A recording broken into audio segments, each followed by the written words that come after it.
Daniel Carter had it all: wealth, charm, and a beautiful wife, Rebecca. But beneath the surface of their picture-perfect marriage was a deadly secret. While Rebecca planned their future, Daniel was planning her murder. And when he met Lena Moore, the woman he believed was his true escape, desire turned into obsession. Now, with a trail of lies, a vanished notebook, and a single chilling message, "It's done, detectives must unravel the truth before justice slips away." What really happened the night Rebecca died, and how far would Daniel go to start a new life with someone else? Daniel Carter was the kind of man people trusted almost instantly. He had the kind of smile that made people feel at ease, and the calm, smooth tone of someone who always seemed in control. As an insurance agent, he knew how to read people. He wore sharp suits, drove a sleek black SUV, and lived in one of Charleston's wealthiest neighborhoods. His wife Rebecca was equally admired, elegant, poised, and gracious. The two of them appeared to have the kind of life most people could only dream about. From the outside, their marriage seemed perfect. They hosted dinner parties in their stunning 5-bedroom home, attended charity galas, and were always seen holding hands at public events. Rebecca often posted pictures of their vacations: Italy, the Bahamas, Aspen in winter. Daniel stood beside her in each photo, smiling, relaxed, happy. But not everything that looks golden is real. What no one saw were the growing cracks beneath the surface. Rebecca came from old money. Her father had built a real estate empire, and when he passed, she inherited nearly everything. That included multiple properties, a vast investment portfolio, and a family trust that gave her a steady private income. Daniel, by contrast, had worked his way up through charm and hustle. He had a decent job, but his lifestyle was well beyond what his salary could afford. Most of it was thanks to Rebecca's wealth, and that fact never sat well with him. At first, Daniel pretended not to care. He played the supportive husband, praising his wife's success and standing proudly by her side. But inside he felt small, resentful. He hated the way people assumed he was just the husband. He hated how often her name appeared on the paperwork, on the house deed, on the yacht club membership, even on the lease for his office space downtown. Slowly, that resentment turned to bitterness. Rebecca, for her part, wasn't blind. She noticed the subtle changes in her husband. The way he stopped kissing her goodnight. The way he looked at his phone more than her during dinner. The way he seemed distracted, as if always waiting for something or someone else. But she couldn't prove anything. He was never outright cruel, never raised his voice. And when she asked if something was wrong, he would just flash that familiar smile and say, "Of course not." Despite the growing emotional distance, life went on. They still appeared together at events. They still dined at their favorite steakhouse every Friday night. But behind Rebecca's eyes, there was a quiet sadness, a kind of knowing. Friends began to sense it too, though no one dared bring it up. Then something changed, something small but strange. Rebecca started becoming more protective of her finances. She added new passwords, started checking bank statements more often, and even contacted her family lawyer to update some of her documents. She didn't say why, not even to her closest friend Julia. But it was clear she no longer felt entirely safe, or maybe she just didn't trust someone as much as she used to. And Daniel. He grew colder. He spent longer hours at work, took more client calls outside the house, and sometimes disappeared on weekends with vague excuses. He claimed it was business-related. Rebecca never pushed, but she began writing things down, keeping a small leather notebook hidden in her closet. Notes about dates, times, and behavior. A quiet record of the shift she could no longer ignore. To anyone else, they were still the golden couple, still smiling in photos, still waving at neighbors, still attending church on Sundays. But inside that beautiful, picture-perfect home, a storm was brewing, and though Rebecca couldn't yet see it, the man she once loved was watching her more closely than she realized, not with affection, but calculation. He was planning something irreversible, and soon it would be too late. Lena Moore lived a very different life from Rebecca Carter. At 29, she was a bartender at a trendy rooftop lounge downtown, the kind of place filled with soft jazz, dim lights, and high-end cocktails. She was used to attention, men flirted, tipped generously, made promises they never kept. But when Daniel Carter walked in one Thursday evening, something about him was different. He didn't try too hard, he wasn't loud, he was confident but quiet, charming without being obvious. He watched her closely, but respectfully, and when he spoke, he asked about her. Not just the usual shallow questions, but about her dreams, her past, what she wanted from life.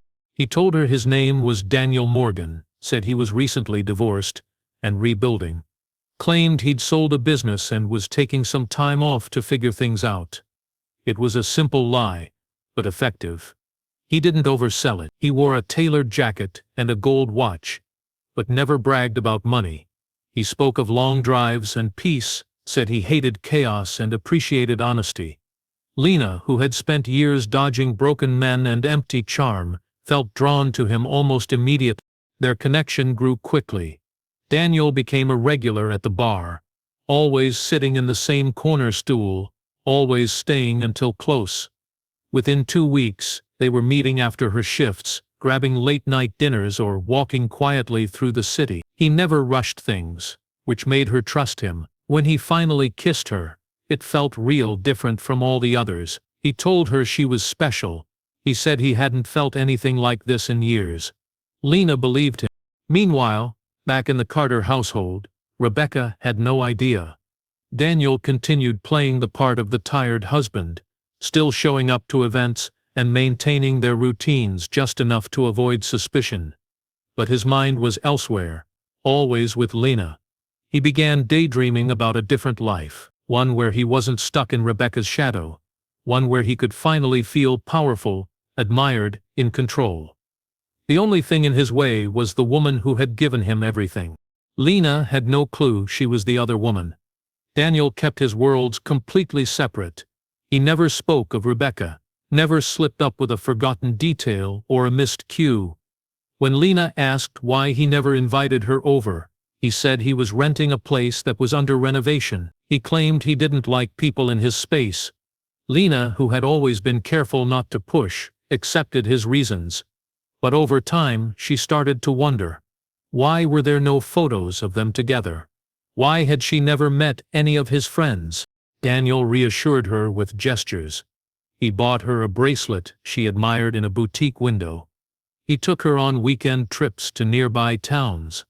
He talked about the future, about moving somewhere quiet, maybe buying a cottage by the water. He told her he was close to settling everything from his divorce and would be free soon.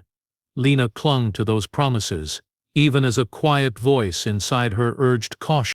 But Daniel was thinking ahead. He wasn't interested in a long, drawn-out separation. He didn't want to negotiate or split anything. He wanted it all, and he had a plan, a cold, calculated one.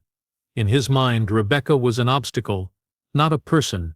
He told himself she'd be fine without him, then he told himself she wouldn't miss much. Eventually, he stopped thinking about her feelings at all. As his feelings for Lena grew darker with obsession, Daniel started making moves, calling lawyers, researching policies, changing passwords, and tracking Rebecca's routines. Every moment with Lena was like a drug, a reminder of what he believed he deserved. But with each passing day, the gap between his two lives grew thinner. The lines were beginning to blur, and eventually, one of them would break.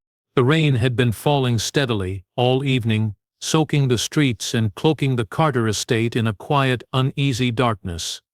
It was the kind of night where everything felt still, like the world was holding its breath.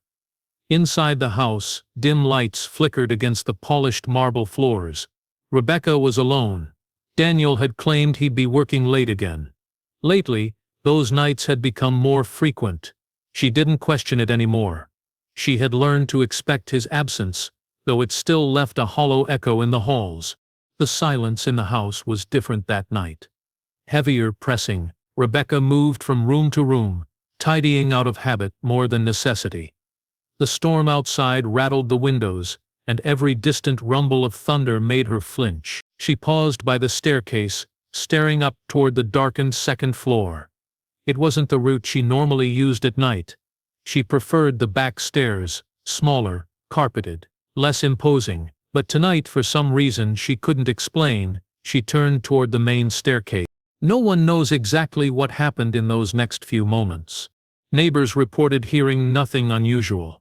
No shouts, no crashes, no signs of a struggle. It wasn't until nearly midnight that a call came in to emergency services. Daniel, his voice panicked, claimed he had come home to find his wife at the bottom of the stairs. He said she wasn't moving, said she must have fallen. His tone cracked in all the right places, like a man crushed by grief. When paramedics arrived, Rebecca was already gone. Her body lay twisted on the floor beneath the staircase. A pool of blood had formed beneath her head, and her neck was clearly broken. The scene was grim, but what struck the first responders most was the eerie calm of the house. There were no signs of forced entry, nothing stolen, no visible struggle beyond the injuries themselves, just a dead woman on cold marble, and a husband who claimed he was too late. Daniel explained that the storm had delayed him. He said he'd stayed at the office longer than planned and had left his phone charging on his desk, which was why he hadn't answered Rebecca's earlier calls. His story seemed plausible. His clothes were damp, his hair was wet, he looked exhausted and pale. There was no obvious reason to question him, not yet. The medical examiner listed the cause of death as blunt force trauma to the head and neck, consistent with a fall. No drugs or alcohol were found in Rebecca's system. There were faint bruises on her arms, but they could have been weeks old. Nothing definitive, and with no witnesses, no camera footage of the incident, and no immediate motive, the case appeared closed before it ever truly opened. Daniel played his role flawlessly in the days that followed. He cried at the funeral, accepted condolences with trembling hands, and spoke of Rebecca with a wistful kind of love that disarmed even the most skeptical guests. Friends offered support, neighbors brought meals. Everyone believed he was heartbroken. Everyone, except one person. Julia Price, Rebecca's closest friend, watched him closely during the service.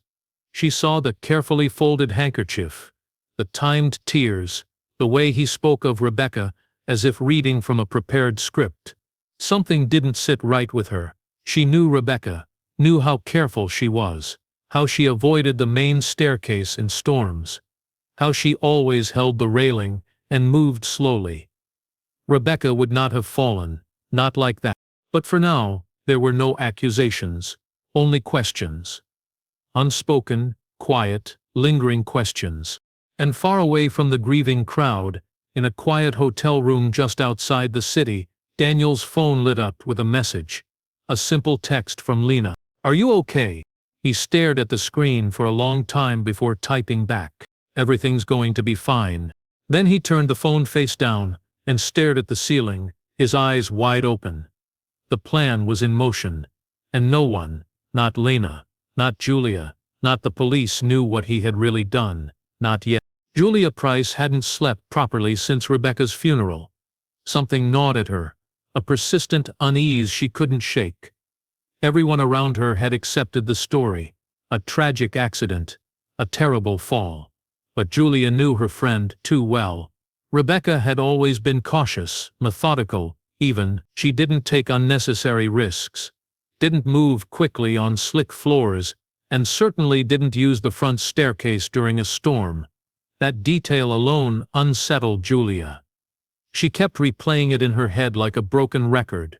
In the days following Rebecca's death, Daniel seemed to vanish into his grief. He canceled appointments, kept the blinds drawn, and declined visitors. But Julia noticed something strange when she came to drop off a meal. The house didn't feel like a place of mourning. It felt scrubbed, too clean. There were no framed photos of Rebecca in the living room anymore, only bare spots on the walls where they used to hang. Julia asked if he needed help organizing things, and Daniel politely declined, insisting he just needed space. That was fine with everyone else, but not Julia. Then she remembered something weeks before her death. Rebecca had confided in her, quietly and without detail. She'd said, "I'm being careful with things now, just in case." At the time, Julia didn't understand what she meant. She thought it might have been about finances or maybe some family issue. But now, it took on a much darker meaning. What was Rebecca being careful about? Who was she afraid of? Julia made a quiet decision. She went to the police, not to accuse, but to suggest. She told them about the comment about the staircase habits, about Daniel's recent coldness. She mentioned Rebecca's unusual behavior in the last month, her sudden interest in legal documents, her withdrawal from social gatherings. Detective Miles Grant took the report without much reaction, but something in his eyes changed. He'd worked long enough to know that small instincts often led to big truths. Grant reopened the case, not officially, but silently. He reviewed the coroner's findings. Everything seemed routine, but one line stood out to him. Faint bruising on the inner arms and wrists. Explained away as possible old injuries, but not confirmed. That detail was enough to give him pause. He contacted the forensic team and requested a deeper review of the autopsy photos. Meanwhile, Julia continued her quiet investigation. She returned to Rebecca's favorite coffee shop, spoke with the barista, and learned something startling. Just days before her death, Rebecca had sat alone for over an hour, writing in a small leather notebook. She'd looked tense, anxious. Julia knew that notebook. She'd seen it in Rebecca's handbag once. A slim, dark brown journal she never left behind. When Julia asked Daniel about it, pretending to search for some of Rebecca's favorite recipes, he shrugged and said he hadn't seen it. The way he answered felt too rehearsed. Detective Grant, now intrigued, requested access to the Carter home security system. Daniel complied, hesitantly. The system had been installed the year before, and included motion sensors and cameras at key points, including one that used to cover the living room and part of the staircase. But when the footage from the night of Rebecca's death was reviewed, that particular camera showed nothing. Not because it hadn't been triggered, because it had been turned off manually. Daniel claimed a power surge must have shut it down, but the tech logs showed no such issue, only that someone had disabled it at 7:14 p.m. hours before the 911 call. Grant made no accusations. Not yet. But a picture was beginning to form. Julia kept digging, and Grant kept watching. Both knew something wasn't right. The evidence was thin, the motives unclear, but the atmosphere was heavy with secrets. And in the silence of the house where it all happened, something remained missing. Not just a notebook, not just a wife. The truth. Detective Miles Grant had been working homicide for nearly 20 years, and if experience had taught him anything, it was that people rarely kill for mystery. They kill for money, or for love, or both. The deeper he looked into Rebecca Carter's sudden death, the more that unshakable rule echoed in his mind. And when he received the financial documents he'd requested, the pieces began sliding into place. 6 weeks before Rebecca died, Daniel Carter had taken out a new life insurance policy on her. It was separate from the modest joint policy they'd held for years. This one was massive. $2 million to be paid directly to Daniel in the event of her death. The paperwork had Rebecca's signature, but something about the timing, the urgency, felt calculated. Daniel had requested expedited approval. The policy was finalized just 3 days before her fatal fall. Grant narrowed his focus. Why would a man who had never bothered with such matters before suddenly take out a large policy? And why now, just as his marriage appeared to be unraveling behind closed doors? The coincidence was impossible to ignore. But he needed more. Motive wasn't proof. Circumstances weren't conviction. He ordered a deeper audit of Daniel's finances, and soon discovered troubling details. Despite living in luxury, Daniel's personal accounts were nearly empty. Credit card debt was mounting. His business commissions had declined sharply over the past year. He had made several large wire transfers in recent months. None suspicious on their own, but enough to suggest he was juggling more financial pressure than he let on. Rebecca's wealth had kept him afloat. Without her, He would have had to face consequences he clearly wasn't prepared for. Then came the most chilling detail of all.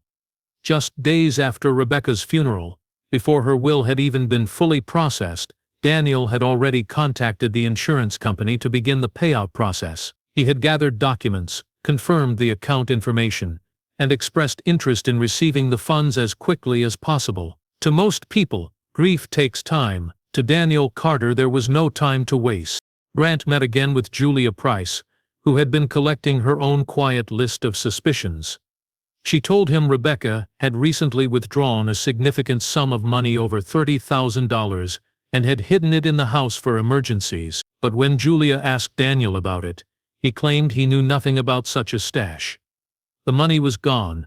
The hiding spot, a box inside Rebecca's walk-in closet, was found empty. Rebecca hadn't used that money. It had simply vanished. The detective began assembling a timeline. The new insurance policy, the sudden financial strain, the camera turned off, the bruising that didn't match a simple fall, the missing notebook, the quiet signs of a woman growing fearful of her own home. One by one, the shadows around Daniel grew darker. Still, there was no smoking gun. Daniel had kept his tracks clean, almost obsessively so. He hadn't confided in anyone, hadn't left a paper trail beyond what was absolutely necessary.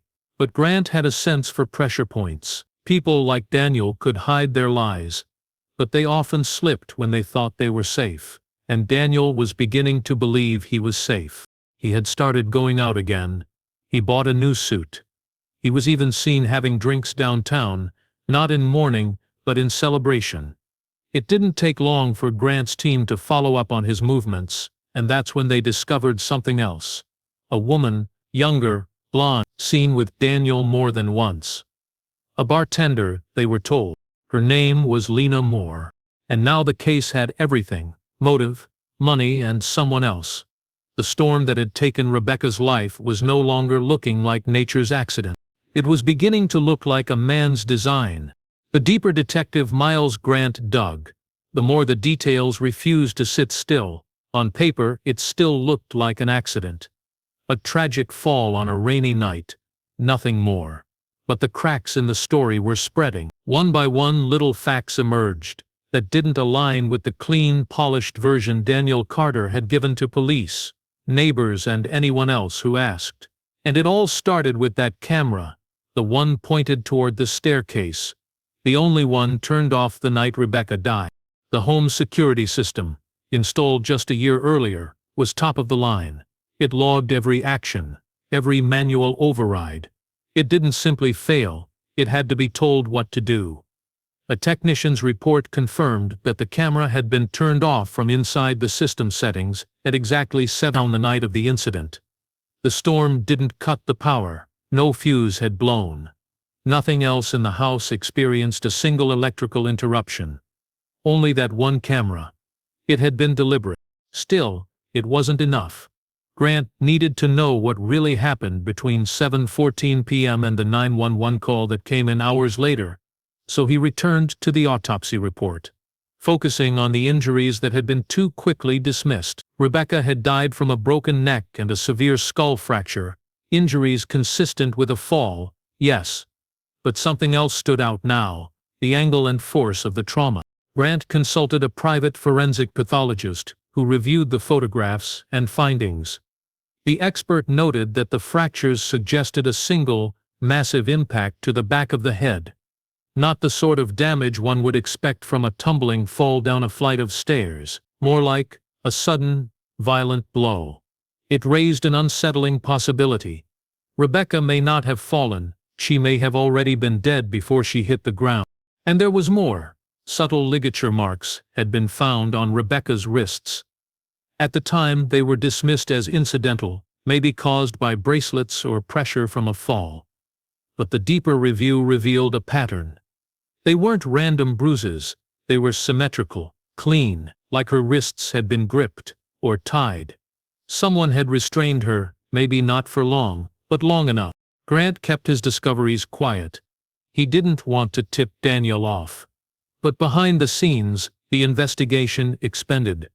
They obtained a warrant for Daniel's phone records, and what they found confirmed the detectives' worst suspicion. Daniel had lied about his whereabouts.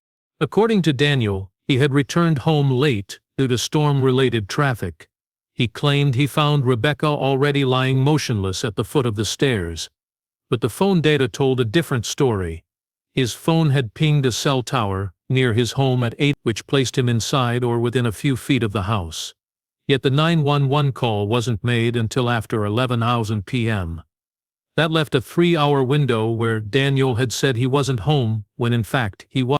And then came the final twist: text messages recovered through his phone provider. Most were casual exchanges between Daniel and Lena Moore, but one stood out. It was sent just after 11:20 p.m., shortly after the emergency call. It read, "It's done, I'll explain everything soon. Just trust me."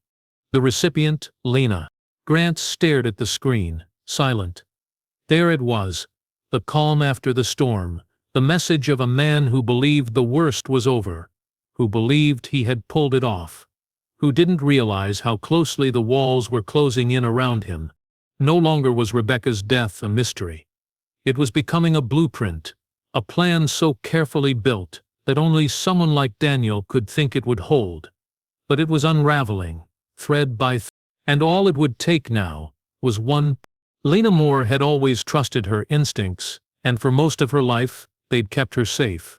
But when the detectives showed up at her apartment asking questions about Daniel Carter, the man she knew as Daniel Morgan, everything inside her froze.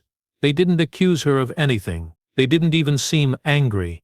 They were calm, methodical, polite. But their words cut through her world like a knife.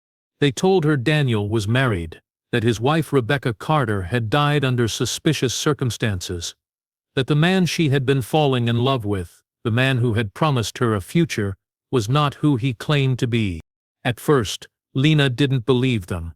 She thought there had to be a mistake, but then they showed her photos, Daniel with Rebecca, at public events, smiling for cameras, arms around each other. They showed her documents, the marriage license, the house deed, the life insurance policy. Her heart sank further with every detail.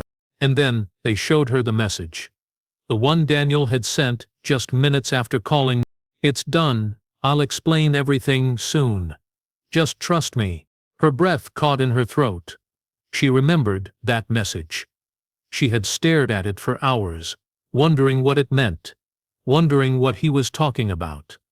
At the time, she thought it was something to do with his so-called divorce, but now, reading it again in a different light, it chilled her to the bone. The detectives didn't pressure her. They didn't need to. The silence that followed told them everything. Lena's world had just cracked wide open. The man she loved had lied about everything, and now she was holding a message that could put him behind bars. Detective Grant took his time with her. He knew Lena wasn't part of the crime. In fact, she was the final key. Over the next few days, Lena cooperated fully. She handed over her phone, her messages, even her journal where she had written down thoughts about Daniel's strange behavior. She told them about his vague answers, the broken promises, the times he vanished with no explanation. Every word built a stronger case. Meanwhile, Daniel carried on as if nothing had changed. He was confident, too confident. He didn't know the investigation had quietly shifted into something far more serious. He didn't know the insurance payout had been frozen. He didn't know Lena was no longer answering his messages. He believed he was in the clear. His story had held, the evidence had been buried, and no one was asking the right questions. Until the knock at the door. Detective Grant arrived with a warrant. He wasn't there for a conversation. He was there to arrest Daniel Carter for the murder of his wife. The moment was quiet. No dramatic shouting, no last-minute escape. Just a man caught in the exact trap he had built himself. Daniel didn't speak. He didn't ask why. He didn't even flinch. He simply looked away as if hoping the moment would pass. In the days that followed, the truth unraveled like thread from a spool. The bruises, the financial motive, the turned-off camera, the altered documents, the text message, All of it came together like puzzle pieces falling into place. Julia's suspicions had started it. Grant's persistence had kept it alive. Lena's heartbreak had delivered the final blow. Daniel's trial was set. The prosecutors had everything they needed. And as the courtroom prepared to hear the story of a man who had planned the perfect crime, only to be undone by the very people he had underestimated, one thing became clear. Rebecca hadn't slipped. She had been silenced. And now, her voice was finally being heard. The courtroom was packed on the first day of the trial. Journalists lined the back row, their pens poised, cameras forbidden but their attention razor-sharp. Everyone wanted to see the man who had seemed to grieve so perfectly, only to be accused of one of the coldest betrayals imaginable. Daniel Carter sat quietly at the defense table, dressed in a dark suit, his expression unreadable. He looked calm, almost too calm, but beneath the surface, the walls were closing in, and he knew it. The prosecution wasted no time. They laid out the timeline with surgical precision, beginning with the life insurance policy. $2 million, taken out just weeks before Rebecca's death. Then came the forensic evidence. The bruises on Rebecca's wrists, the blunt force trauma inconsistent with a simple fall, the disabled security camera, the 3-hour gap between Daniel's presence in the house and the night. Piece by piece, they painted the image of a man who had orchestrated the perfect scenario to stage a tragic accident.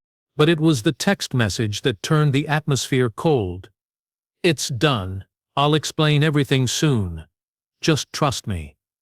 The prosecution read it aloud with deliberate clarity, and the courtroom seemed to exhale all at once. That single sentence, sent minutes after Rebecca's body was discovered, carried more weight than any dramatic witness. It was the voice of guilt sent straight from the killer's pocket. Lena Moore was called to the stand. Her presence alone drew murmurs. The woman Daniel had promised a future with. The woman he had tried to impress with charm and lies. She walked slowly to the witness box, visibly shaken but resolute. Her testimony was quiet, raw. She told the court how Daniel had claimed to be divorced, how he had spoken of starting a new life, how he had kept his world with her completely separate. She described the moment detectives told her the truth, how her heart broke not just from betrayal but from horror. Then came the notebook. Julia Price had found it tucked behind a false wall panel in Rebecca's walk-in closet.